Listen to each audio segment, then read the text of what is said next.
Hello friends, നമ്മളൊരു base slab UG ടാങ്കിൻ്റെ base ലാബിൻ്റെ കോൺക്രീറ്റ് ചെയ്യാനുള്ള പ്രിപ്പറേഷനിലാണ്. റീഇൻഫോഴ്സ്മെൻറ്റുകളാണ് ഈ കാണുന്നത്. റീഇൻഫോഴ്സ്മെൻറ്റ് ബേസ് ലാബിനെ നമ്മൾ ടോപ്പിൽ 12 mm 15 സെൻറ്റിമീറ്ററും ബോട്ടം 10 mm 10 സെൻറ്റിമീറ്റർ സ്പേസിങ്ങിലാണ് കെട്ടിയിരിക്കുന്നത്. ഇതിൻ്റെ വോള് നമ്മൾ 10 mm 8 mm വെർട്ടിക്കലായിട്ട് 10 mm 15 സെൻറ്റിമീറ്ററിലും 8 mm 20 സെൻറ്റിമീറ്ററിലുമാണ് ചെയ്തിരിക്കുന്നത്. അതിൻ്റെ ബീമുകളും ഒക്കെ കാണാം, അതിൻ്റെ കണക്റ്റഡ് ബീമുകളും അവിടെ കിട്ടിയിട്ടുണ്ട്. അപ്പോൾ നമ്മുടെ കൂടുതൽ ഡീറ്റെയിലുള്ള വീഡിയോകളെല്ലാം നമ്മുടെ യൂട്യൂബ് ചാനലിലുണ്ട്. അപ്പോൾ എല്ലാവരും ആ ചാനൽ നോക്കിക്കഴിഞ്ഞാൽ ഡീറ്റെയിൽ കിട്ടും, അതിനകത്ത് കമൻറ്റ് ചെയ്യാൻ പറ്റും.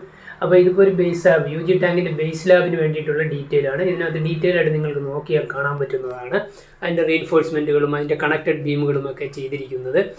ഡീറ്റെയിൽ ആയിട്ട് സൂക്ഷ്മമായിട്ട് നോക്കിക്കഴിഞ്ഞാൽ അതിൻ്റെ സ്പേസിങ്ങും റീഇൻഫോഴ്സ്മെൻറ്റ് ഡീറ്റെയിലും എല്ലാം നിങ്ങൾക്ക് കാണാൻ പറ്റുന്നത്. ഇതിൻ്റെ കൂടുതൽ വീഡിയോകൾ കാണുന്നതിന് വേണ്ടി എൻ്റെ ചാനലിലേക്ക് നിങ്ങൾ സബ്സ്ക്രൈബ് ചെയ്യുകയും ഈ ചാനലിലൂടെ നോക്കുകയും ചെയ്താൽ മനസ്സിലാവുന്നതായിരിക്കും. Okay, thank